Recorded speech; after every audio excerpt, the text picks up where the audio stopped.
देखिए, क्लास को शुरू करने से पहले आपको एक चीज और यदि हम बता दें कि आधुनिक भारत का जो इतिहास है उसका स्टार्टिंग पीरियड कहाँ से है। वैसे तो आधुनिक भारत के इतिहास का कई सारा अनूठी विशेषताएं हैं, कई सारी विशेषताएं हैं, और उसमें यदि हम बात करें तो जैसे कि हमारा स्टार्टिंग पॉइंट ही है मध्यकाल जो युग है, मध्यकालीन युग से लेकर के आधुनिक काल के युग तक का जो संक्रमण काल रहा है, जो भी संक्रमण काल रहा है उसका एक वास्तविक ज्ञान देता है आधुनिक भारत।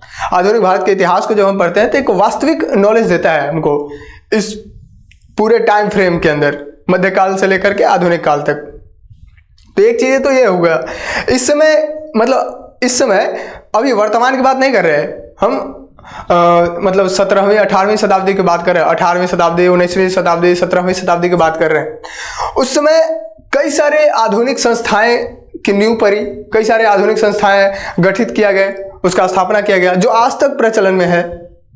ऐसी कई सारी चीजें हैं, जैसे कि हम ये भी कह सकते हैं कि जब मतलब हम लोग जब 1947 में जब भारत आज़ाद हुआ था, तो आज़ाद होने के बाद भारत के सामने कई सारी बड़ी चुनौतियां थी, कई सारी थी। जैसे कि उसी समय भारत का विभाजन हुआ, एक तो स्वतंत्रता मिला, दूसरा विभाजन हो गया, हिंदू मुस्लिम दंगे फसाद हो गए, इसमें कई सारे रक्तपात हुए। तो ये जो चीज़ें हैं ना, इसको संभालना बहुत ही मुश्किल था। हमारे पास आर्थिक दृष्टि से भी हम लोग बहुत ही कमज़ोर थे, हमारे पास उतना पैसा था नहीं कि हम लोग सब मैनेज कर पाए हर चीज़ों को, लेकिन बहुत ही मुश्किल था, एक कठिन काम था। लेकिन फिर भी उस चीज़ को भी समझेंगे कि आखिर क्यों ऐसा मतलब माहौल बना हुआ था, क्यों इस तरीके से चल रहा था। आधुनिक भारत के इतिहास पढ़ने से ना हमको ये सारा चीज़ तो समझ में आता ही है। ये भी चीज़ देखते हैं, देखिए इस समय कई सारी विचारधारा का उद्भव होता है, जैसे राष्ट्रवाद का उद्भव हुआ, समाजवाद का उद्भव हुआ, फिर नरमपंथी विचार का उद्भव हुआ, चरमपंथी विचार का उद्भव हुआ, कई सारे जो है ना मतलब विचारों का उद्भव होता है, मार्क्सवादी विचारधारा आता है। ये सारी चीज़ें आपस में संवाद करते हैं, आपस में मतलब बात करते हैं, इस तरीके से ये सारे विचार आपस में रिलेट करते हैं। तो इन सारी चीज़ों को हम लोग समझे। देखिए एक मतलब एक चीज़ें में तो ये भी कहा जाता है, मतलब एक विचार के यदि तहत हम देखें तो ये भी कहा जाता है कि आधुनिक भारत के इतिहास जब हम लोग पढ़ते हैं तो हमको ये समझ में आता है, हालांकि इस समय भी जब हमने ये बताया कि 15 अगस्त 1947 को जब हमारा देश आज़ाद हुआ, स्वतंत्रता मिला हमको, तो वो राजनीतिक स्वतंत्रता था, पहली स्वतंत्रता मिला हमको, राजनीतिक रूप से पहला स्वतंत्रता मिला हमको। कब? 1947 को। लेकिन उसके बाद भारत के लोगों ने, भारत के जो प्रशासनिक कार्यकर्ता थे उन लोगों ने क्या किया कि जैसे कि आर्थिक सुधार में लग गए, सामाजिक सुधार में लग गए, आर्थिक और समाज को सामाजिक रूप से ग्रोथ करने में भारत को लग गए। तो ये दूसरी स्वतंत्रता की ओर आगे बढ़ने का कदम था। तो हम लोग इस तरीके से कह सकते हैं कि भारत पहले, जैसे देखिए अब स्वतंत्रता कब मिलेगा? जब हम लोग पूरी तरीके से आज़ाद हो जाएंगे ना, जमींदारों से आज़ाद हो जाएंगे, सामंतों से आज़ाद हो जाएंगे, ब्रिटिश कंपनियों से आज़ाद हो जाएंगे, ब्रिटिश के जो क्राउन है उनसे आज़ाद हो जाएंगे, तो तब जा करके ना हमको स्वतंत्रता मिलेगा। तो ऐसा थोड़ी है कि मतलब हम एक सरकार इंग्लैंड को मान लेते भगा दिए या ब्रिटेन को भगा दिए तो हम लोग स्वतंत्र हो गए, ऐसा तो नहीं है। कई सारे लोग ऐसे थे जो पीड़ित थे, कई सारे लोग ऐसे थे जो सामंती व्यवस्था को मध्यकाल से ही झेल रहे थे, कई सारे लोग हैं जो जमींदारी प्रथा से मतलब तबाह थे, पीड़ित हो रहे थे उस प्रथा को लेकर के। तो सारी प्रथाओं को समझना था, सामाजिक मुद्दे को समझना था, उन सबको सही करना था, और इसी बीच हमको अपना देश का भी ग्रोथ करना था, विदेशी नीति भी देखना था, भारत के आस पड़ोस के देशों को भी जानना था। तो सारी चीजें हमको समझना होगा। ये आधुनिक भारत का इतिहास एक मतलब महत्वपूर्ण मुद्दा है। कई सारे भारतीय राष्ट्रीय आंदोलन होते हैं, इसके अंदर कई सारे लोग आते हैं जो उग्रपंथी के भी होते हैं, नरमपंथी के भी होते हैं, राष्ट्रवाद को लेकर के एकदम मतलब राष्ट्र के लेकर के मतलब हमको राष्ट्र बना ही देना है, इस तरीके का विचार लेकर के आना। हम आपको बताएंगे आगे आज ही की क्लास में कि राष्ट्र का मतलब क्या होता है, देश का मतलब क्या होता है, राष्ट्रवाद एक संक्षिप्त जो है ना इसका परिचय जरूर देंगे आपको राष्ट्रवाद का आज। तो ये सारी चीजें हैं, इसलिए कई बार कहा भी जाता है कि भारत को स्वतंत्रता जब मिला था तो उस समय भारत उत्सव मनाने के साथ साथ मतलब शोक भी मना रहा था। यानी सुखी तो था, खुश तो था कि हमको स्वतंत्रता मिल गया, लेकिन दुख भी था क्योंकि कई सारे हिंदू मुस्लिम के दंगे फसाद हुए, कई सारे लोग आपस में ही लड़ मर गए, कई सारे रक्तपात बहुत ज़्यादा हो गया, भारत का विभाजन हो गया, भारत भी टूटा। तो ये चीज़ें जो है ना, उसके सामने कई सारी चुनौतियाँ आई। भारत कई भागों में विभक्त था उस समय, कई सारे रियासतें थी, कई सारे क्षेत्रों के अलग अलग राजा थे, तो एक एकीकरण करना बहुत ही मुश्किल साबित होता था। तो ये सारी चीज़ें हम लोग समझने का प्रयास करेंगे। तो आज का क्लास बहुत ही इंपॉर्टेंट होने वाला है, क्योंकि एक इंट्रोडक्शन, देखिए इंट्रोडक्शन पकड़ेंगे, एक डायरेक्शन पकड़ेंगे कि हम लोग किस तरीके से आगे बढ़ते जाएंगे। देखिए बिना डायरेक्शन का तो कोई काम होना है नहीं, हमको कहीं पर भी जाना है तो एक डायरेक्शन चूज करना पड़ेगा ना, एक रास्ता को हम पकड़ेंगे ना, उसी रास्ते से आगे बढ़ेंगे, तो डायरेक्शन जरूरी है। तो ज़्यादा देर ना करते हुए हम लोग क्लास को शुरू करते हैं।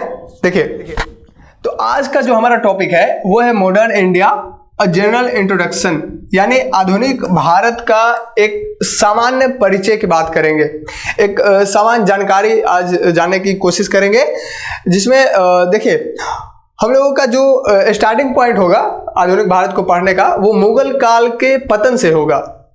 यानी मुगल काल जो था, मुगल साम्राज्य, उसका जब पतन हो रहा था, जैसे देखिए ऐसे माना जाता है कि 1707 ईस्वी में जब औरंगजेब का मृत्यु हो गया था, उस समय से मुगल साम्राज्य का पतन और ज़्यादा तेजी से होने लगा था, ठीक है।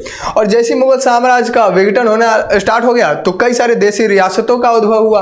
अब ये क्या चीज़ें हमने बोला, देसी रियासतों का उद्भव, देखिए जैसे हमारा कहना ये है कि मान लेते हैं ये हमारा एक मतलब एक एरिया है, ठीक है, ये मान लेते हैं ये हमारा भारत है, तो इसमें एक सेंटर है, ठीक है, और इसमें कई सारे जो है छोटे छोटे राज्य हैं, कई सारे छोटे छोटे राज्य हैं, लेकिन अब इन राज्यों का एक एक सामंत को बना दिया, एक एक मालिक बना दिया है, बोला तुम यहाँ पर शासन करना, तुम यहाँ पर करना, तुम यहाँ पर करना, तुम यहाँ पर करना, तुम यहाँ पर, मतलब हर छोटे छोटे राज्य को एक मतलब एरिया दे दिया, हर छोटे छोटे एरिया के अंदर एक शासक को बनाया, एक शासक को स्थापित किया, बोला कि तुम इतने एरिया के अंदर अपना शासन करेगा और इससे जो भी टैक्स होगा हमको ला करके देगा। और मेन मालिक कौन हो गया, जो सेंटर में बैठा है।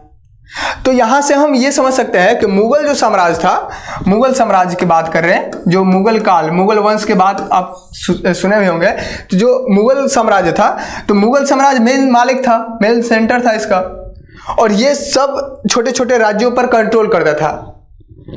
अब जब सब छोटे छोटे राज्यों पर कंट्रोल कर रहा है तो जाहिर सी बात है जब ये मालिक ही खत्म हो जाए, मालिक ही यहाँ से खत्म, कहानी इसका धीरे धीरे खत्म हो जाए, इसका प्रभुत्व कम हो जाए, इसका शक्ति कम हो जाए, तो अब क्या करेगा ये छोटा राज्य जो है, ये क्या करेगा, अपने आप को स्वतंत्र कर लेगा।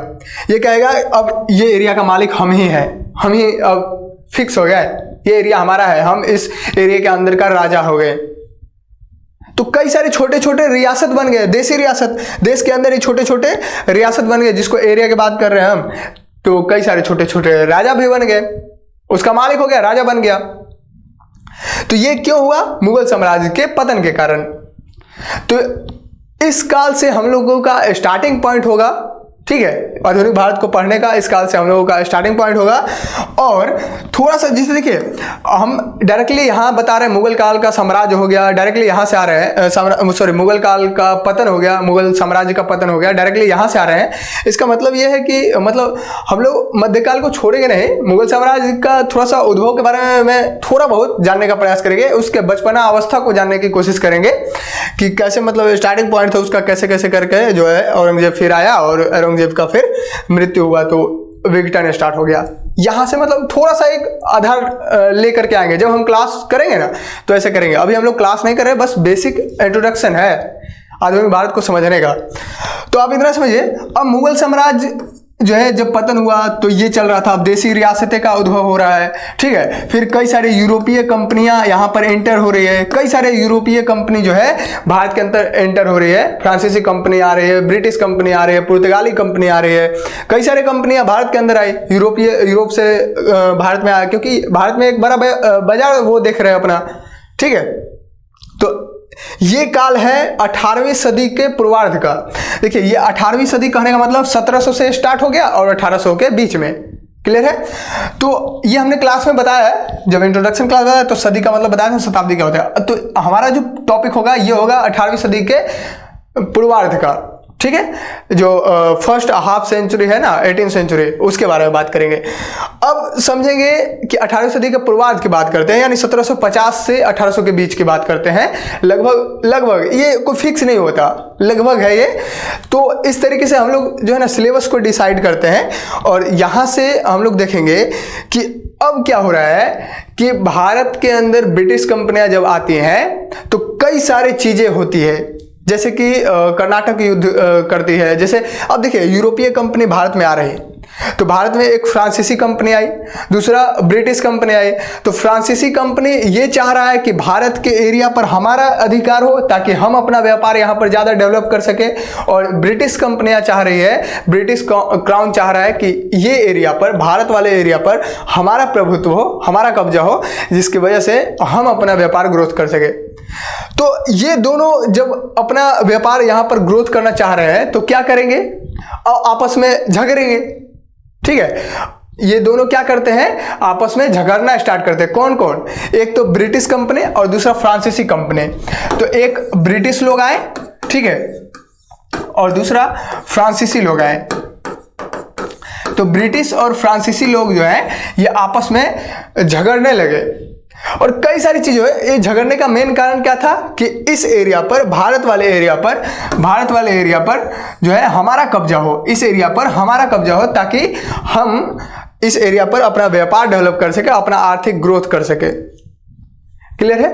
तो ये दोनों आपस में ही लड़ने लगे, और ये लड़े भी किस तरीके से, तो होगा क्या, अब ये जो छोटा छोटा जो देसी रियासत था, तो इस रियासत के साथ ब्रिटिश मिल जाएगा और इस रियासत के साथ फ्रांस मिल जाएगा, और इसको क्या कहेगा कि हम आपको सपोर्ट करते हैं, आपको वो एरिया बढ़ा करके देते हैं।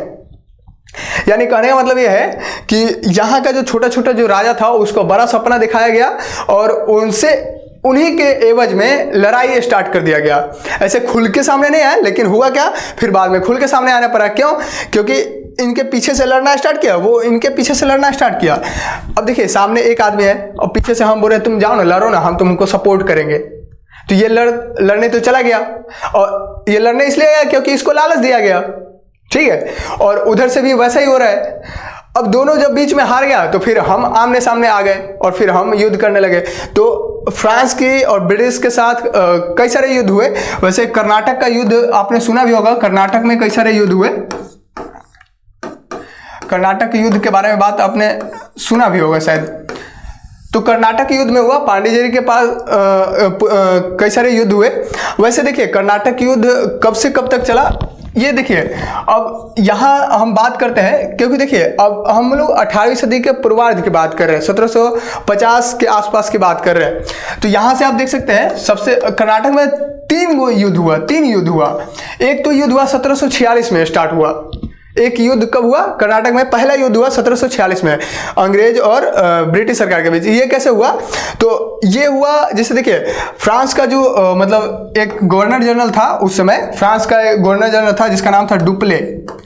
तो डुप्ले क्या किया, ये गवर्नर जनरल था फ्रांस का।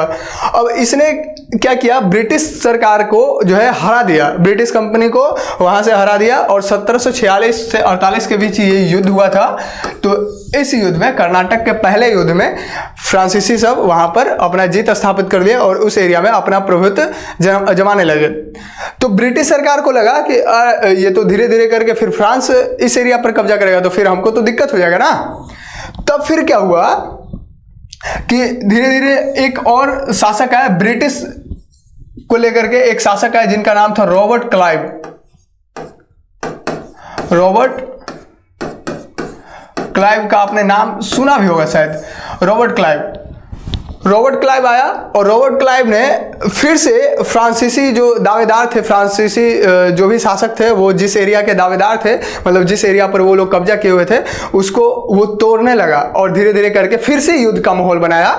और 1749 से स्टार्ट हुआ और 1754 ईस्वी तक, ठीक है, 54 ईस्वी तक यह युद्ध फिर से चला कर्नाटक के अंदर ही। कर्नाटक का फिर दूसरा युद्ध हुआ और इसमें रॉबर्ट क्लाइव जीत गया।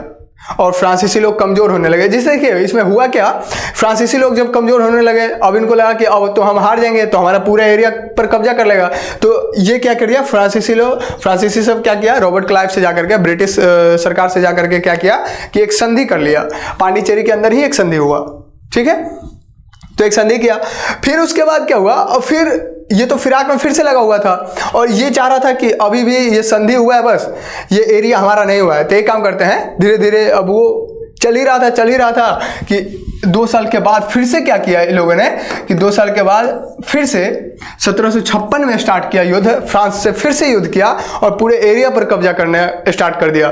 और फिर से युद्ध किया तो उस समय जो मतलब अब फिर से युद्ध कर रहा है, ठीक है।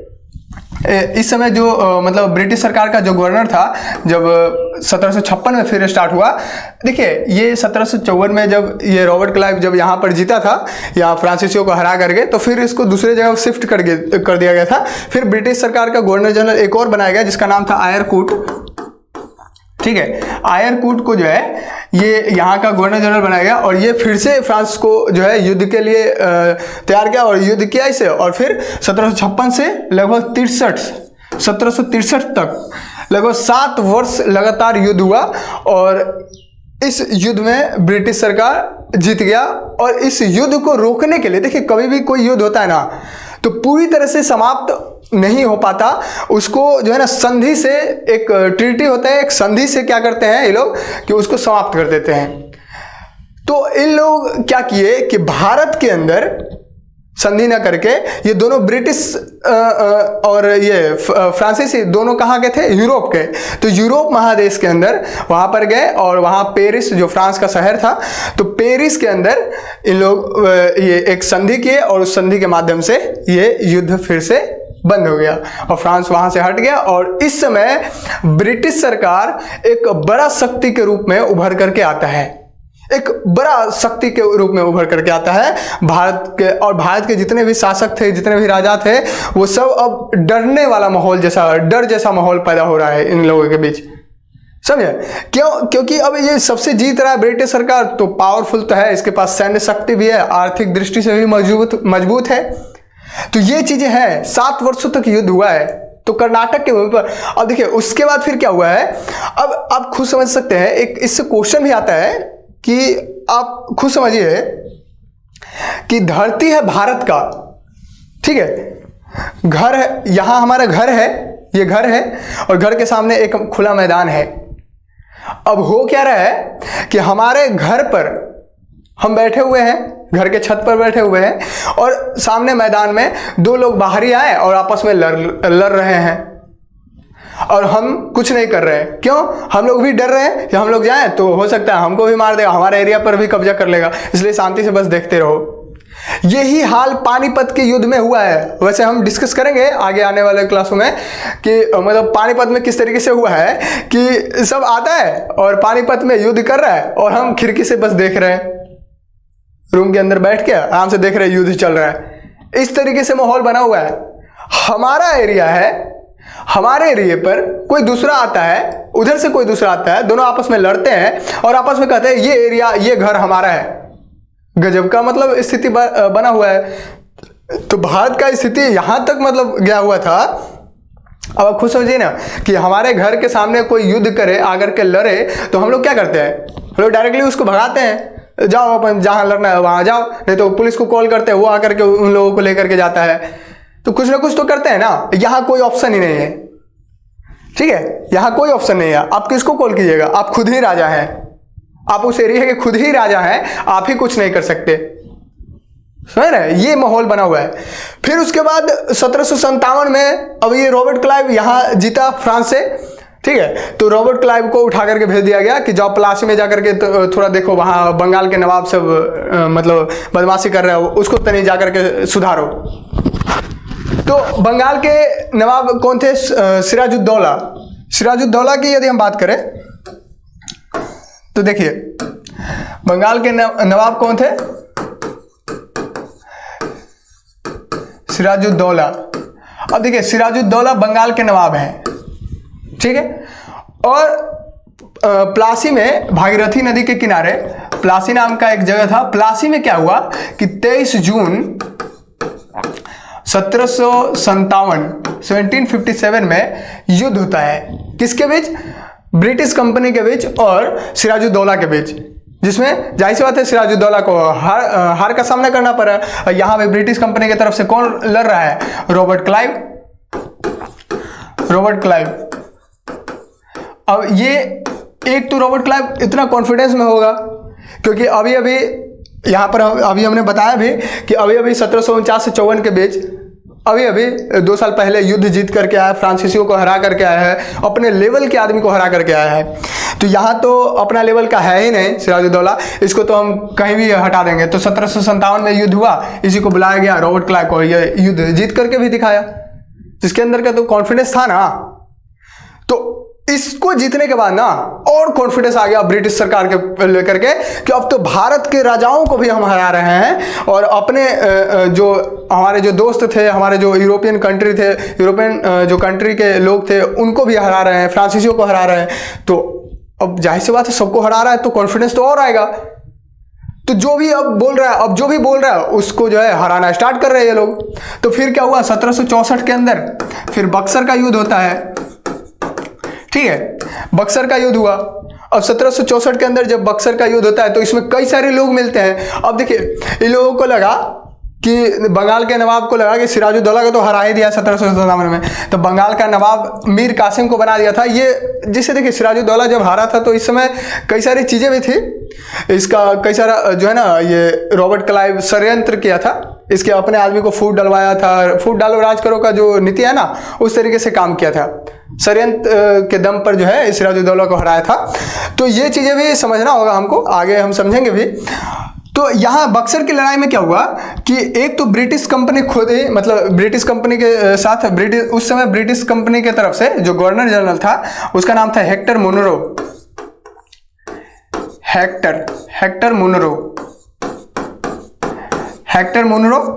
और इधर से जो भारत की तरफ से, मतलब बक्सर के युद्ध में जो भारत के जो राजा थे उनके तरफ से कई सारे राजा युद्ध लड़ रहे थे।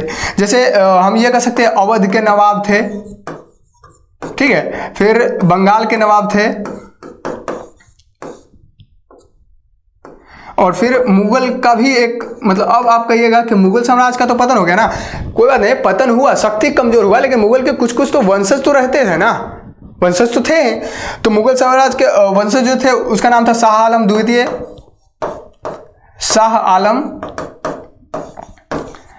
द्वितीय।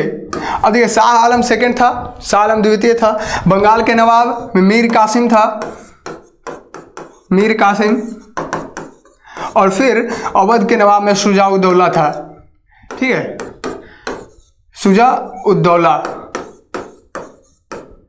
देखिए, सिराजुद्दौला और शुजा-उद-दौला दोनों अंतर है, दोनों अलग अलग है। ठीक है, इतना ध्यान रखिएगा, ये शुजा-उद-दौला है, वो सिराजुद्दौला है, तो इतना अलग अलग है दोनों। तो ये तीनों मिल करके, चाहे कि हम तीनों मिल जाएंगे ना तब तो ब्रिटिश को हरा ही देंगे, तीनों मिल करके ब्रिटिश को हराना स्टार्ट किए बक्सर के युद्ध में 1764 में। जब हराना स्टार्ट किया तो फिर भी नहीं आ रहा। अब इसके अंदर एक तो कॉन्फिडेंस, ऊपर से इतने सारे रियासत भी जीत चुके था, तो कई सारी चीजें इसके पास आ गया था, शक्ति पावरफुल, मतलब ये बन चुका था। तो बक्सर के युद्ध में भी इन तीनों को मतलब पराजित कर दिया, और जैसे ही इन तीनों को पराजित किया तो आप समझ सकते हैं पश्चिम बंगाल, बिहार, उड़ीसा, झारखंड, ये सारा एरिया पर उसका मतलब समझिए तो एक अप्रत्यक्ष रूप से, तो मतलब प्रत्यक्ष रूप से नियंत्रण हो गया और अप्रत्यक्ष रूप से उस एरिया पर कब्जा हो गया, ऐसे कह सकते हैं। तो आप समझ सकते हैं पश्चिम बंगाल, बिहार, झारखंड, उड़ीसा, ये सारे राज्य हैं। अब इन राज्यों पर जब ये मतलब एरिया पर जब कब्जा हो गया है तो आप समझ सकते हैं इसका मतलब कितना पावरफुल हो गया। अब इसके अंदर का जितना भी मतलब आर्थिक स्थिति से जो भी चीज़ें करना होगा ये अपने हिसाब से करेगा, अपने लाभ के लिए जो भी नीति लागू करना होगा वो करेगा। तो ये चीज़ें तो अब ये धीरे धीरे ब्रिटिश कंपनी अब खुद समझ सकते हैं कि कर्नाटक के युद्ध जीतने के बाद, प्लासी के युद्ध जीतने के बाद, बक्सर के युद्ध जीतने के बाद ब्रिटिश कंपनी एक शक्तिशाली रूप में जो है, एक शक्तिशाली साम्राज्य के रूप में ग्रोथ हो रहा था इसका भारत के अंदर। तो आप समझ सकते हैं कैसा माहौल मतलब बना हुआ होगा। ठीक है, तो ये चीज़ें हैं। अब ये चीज़ें कितने में हुआ, ये जो चीज़ें हैं ये 18वीं सदी का उत्तरार्ध का बात है, 18वीं सदी का उत्तरार्ध, ठीक है, 18वीं सदी का उत्तरार्ध के बाद है। जो सेकेंड हाफ ऑफ सेंचुरी है ना 18th सेंचुरी का, second half of 18th century, वो एक हमारा अलग से टॉपिक हो जाएगा, इसके बारे में एक अलग से टॉपिक हम लोग डिस्कस करेंगे। तो ये माहौल बन रहा है। उसके बाद फिर से अब क्या करेगा, अब आप खुद समझिए। अब जब इतना है तो इसके व्यापारिक चरण को समझते हैं थोड़ा सा, कि उपनिवेशवाद किस तरीके से आता है। उपनिवेशवाद एक हमारा अलग से टॉपिक रहेगा, ठीक है। और व्यापार की दृष्टि से कैसे हुआ, वाणिज्यिक चरण कैसे हुआ, औद्योगिक कैसे विकास कर रहा है, फिर वित्तीय संस्थाओं को, वित्तीय पूंजीवाद को कैसे विकास कर रहा है, इस चीज़ों को समझते हैं। देखिए, जैसे कहना यह है कि जब ये पूरा माहौल चल रहा था, तो अब थोड़ा सा टाइम फ्रेम के हिसाब से हम चलते हैं। हम यहां पर एक वर्ड लिखते हैं उपनिवेशवाद। उपनिवेशवाद, कोलोनियलिज्म। अब आप समझ सकते हैं कि उपनिवेशवाद का मतलब क्या है। वाद का मतलब विचार, उपनिवेश का मतलब आप समझ सकते हैं। उपनिवेश क्या होता है, देखिए, जैसे ये एक जगह है, ठीक है, हम यहाँ के रहने वाले हैं और हम क्या किया है, इस जगह पर कब्जा कर लिए, तो हमारे लिए ये क्या हो गया, उपनिवेश हो गया। हम अपने आर्थिक हितों के तहत हम इसके अंदर बदलाव करेंगे, अपने आर्थिक ग्रोथ करने के लिए इसके अंदर कई सारी नीतियां लागू करेंगे, कई सारे प्रशासनिक बदलाव करेंगे, सामाजिक बदलाव करेंगे, कई सारी चीजें, राजनीतिक बदलाव करेंगे। तो यहां पर अब ये हमारा उपनिवेश हो गया है, ठीक है। और उपनिवेश के प्रति जो हमारा सोच होता है, जो भी हम काम करते हैं, जो विचार होता है इसको लेकर के, इस एरिया को लेकर के जो विचार है, उसको हम कहते हैं कि ये उपनिवेशवाद है। ये क्या है, उपनिवेशवाद है। क्लियर। वैसे इसके अंदर हम पूरा डिटेल भी पढ़ेंगे, अभी बस इतना के लिए आप समझ लीजिए। अब ये उपनिवेशवाद बनाया तो ब्रिटिश सरकार कई सारी चीजें लेकर के आएगा। एक तो वाणिज्यिक चरण, हम ये कह सकते हैं, वाणिज्यिक चरण की बात करें हम तो देखिए, इसकी यदि हम बात करें तो यहां से हम देख सकते हैं कि 1757 के बाद से जो मतलब ये लोग काम स्टार्ट किया, मतलब जो काम यहां पर करना स्टार्ट किया 1757 से लेकर 1813 के बीच की यदि हम बात करें तो इस समय ये लोग बहुत मतलब कोई खास नहीं चेंजिंग किए। लेकिन हाँ देखिए, इसको समझने के लिए ना हमको 2-3 चीजें समझना होगा, ठीक है। कैसे, एक तो राजनीतिक मुद्दा क्या होगा, देखिए एक सूत्र के तहत, ठीक है, एक राजनीतिक मुद्दा क्या होता है, राजनीतिक बदलाव क्या किए हैं वो समझेंगे, आर्थिक बदलाव क्या हुआ ये समझेंगे, ठीक है। आर्थिक बदलाव क्या हुआ वो समझेंगे, फिर सामाजिक बदलाव क्या कर रहा है उसको समझते हैं, और फिर सांस्कृतिक बदलाव क्या हो रहा है उसको भी समझते हैं। सांस्कृतिक बदलाव किया या नहीं किया, क्या किया, इसको समझते हैं। तो 1757 से 1813 के बीच जब व्यापार वाला चरण है, वाणिज्यिक मतलब व्यापार के चरण, इस एरिया में ब्रिटिश कंपनी जो है सिर्फ व्यापार पर फोकस कर रहा है, इसलिए इस एरिया, इस टाइम फ्रेम का नाम हम वाणिज्यिक चरण रख रहे हैं, क्योंकि सिर्फ इस जगह पर क्या कर रहा है, सिर्फ व्यापार पर फोकस किया है, यानी ये राजनीतिक मुद्दा में नहीं घुसा। इसका बेसिक मानना है कि यदि हम यहाँ की राजनीतिक व्यवस्था में घुसते हैं, यहाँ की राजनीतिक व्यवस्था में फेरबदल करते हैं, इसका मतलब ये होगा कि वहाँ के देशी रियासतों से हमको लड़ना पड़ेगा। ये लोग युद्ध को टालते थे, ठीक है, युद्ध को जितना ज्यादा हो सके टालना है, युद्ध करने के एवज में नहीं थे ये लोग, किसी एरिया पर कब्जा करने के एवज में नहीं थे। अब आप कहिएगा कि 1757 में क्यों युद्ध किया, सिराजुद्दौला जो है कुछ ना कुछ ऐसा किया था, वो अपना पावर दिखा रहा था, इसलिए।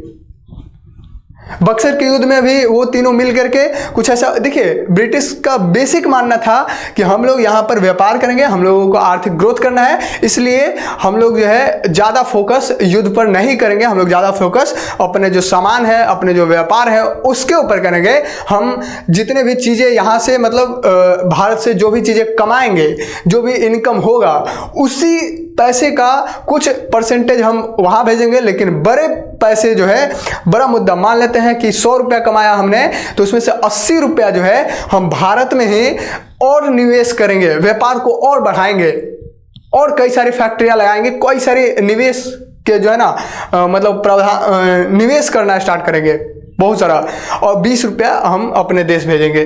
तो ये चीज़ है ना, इनकम का एक बड़ा हिस्सा भारत में ही निवेश करना चाह रहा था ताकि व्यापार और ज़्यादा ग्रोथ हो। क्लियर है? अब देखिए, तो इस समय राजनीतिक मुद्दा में ये लोग बचना चाह रहे थे। कौन लोग? ब्रिटिश लोग। ब्रिटिश लोग क्या कर रहे थे? ब्रिटिश कंपनी जो था ये बचना चाह रहा था कि हम युद्ध में नहीं फंसे। इनका बेसिक चीज मानना ये था कि युद्ध में यदि हम फंसेंगे तो हमारा राजकोष का जो है ना घाटा होगा, हमारे जो पास जितने भी इनकम है, जितने भी पैसे हैं वो तो खर्च होंगे, वो तो बर्बाद होंगे, कई सारे सैन्य शक्तियां भी बर्बाद होगा, उसका तो बर्बाद होगा ही होगा, हम लोग भी कमजोर होंगे। तो इस चीज से ना ये लोग बचना चाह रहे थे, और इसका बचने का कारण भी था क्योंकि अगर हम बर्बाद हो गए, हम अगर टॉर्चर होते हैं, अगर हम हमारे ऊपर अगर दिक्कत होता है, तो फ्रांसीसी कंपनी भी है, तो फ्रांसीसी कंपनी क्या करेगा? वो कब्जा कर लेगा हमारे एरिया पर, तो हम जिस लाभ के लिए आए थे वो तो हमको नहीं मिलेगा। तो ये माहौल बना हुआ है पूरे इस तरीके से। तो राजनीतिक हस्तक्षेप नहीं किया, बचना चाहा युद्ध के माहौल से पूरा, लेकिन फिर भी युद्ध हुआ है। प्लासी का युद्ध हुआ, बक्सर का युद्ध हुआ, कर्नाटक में 2-3 युद्ध हो गए। तो ये चीजें आप समझ ही सकते हैं। आर्थिक मुद्दा में यदि हम बात करें तो यहां से, इस टाइम से यहां से धन निकासी का स्टार्टिंग हो गया, यानी धन निकासी स्टार्ट हो गया है। भारत से धन निकासी हो गया, शुरू हो गया, यानी भारत से पैसे को यहीं से कमा करके यहीं के पैसे का अपने यहाँ इंग्लैंड में, ब्रिटेन में भेजना है। ये तरीका स्टार्ट हो गया आर्थिक दृष्टि में। सामाजिक मुद्दे पर कोई बदलाव नहीं, कोई हस्तक्षेप नहीं किया इन लोगों ने समाज को लेकर के कोई हस्तक्षेप नहीं किया। बस जैसे चल रहा है यहाँ का प्रथा, जैसे चल रहा है, जैसे संरचना वैसे ही छोड़ दो, समाज में इंटरफेयर मत करो, ठीक है। और सांस्कृतिक मुद्दे में यदि हम बात करें तो यहां भी कोई वैसे बदलाव तो नहीं किए, लेकिन हाँ इनके जो प्राच्यवाद थे, देखिए एक वर्ड बता दे, प्राच्यवाद वाले विचार पर ज्यादा फोकस किए, प्राच्यवाद के विचार पर ज्यादा फोकस किए। अब ये क्या होता है, देखिए वाद का मतलब तो विचार, प्राच्य का मतलब पुराना चीजें। भारत के अंदर जो भी पुरानी संस्कृति है, पुराने इतिहास है, पुराने जो भी चीजें हैं उसका अध्ययन करने लगे, उसको पढ़ने लगे, ताकि अब भविष्य में यदि सामाजिक सुधार करना हो, भविष्य में यदि कोई बदलाव करना हो समाज के प्रति, समाज को लेकर के, ताकि उससे भी हमारा फायदा हो। तो उस सेंस में अब इन लोगों ने भारत की संस्कृतियों को अध्ययन करना स्टार्ट कर दिया, पुराने चीजों को अध्ययन करना स्टार्ट कर दिया। तो ये सारी चीजें हुई हैं 1757 से 1813 के बीच में। वैसे इसका पूरा डिटेल हम लोग समझेंगे, ठीक है, एक एक करके समझेंगे। अब समझते हैं कि ये तो वाणिज्यिक चरण हुआ ना उपनिवेशवाद का। एक दूसरा चरण और हम लोग देख सकते हैं जिसको कहते हैं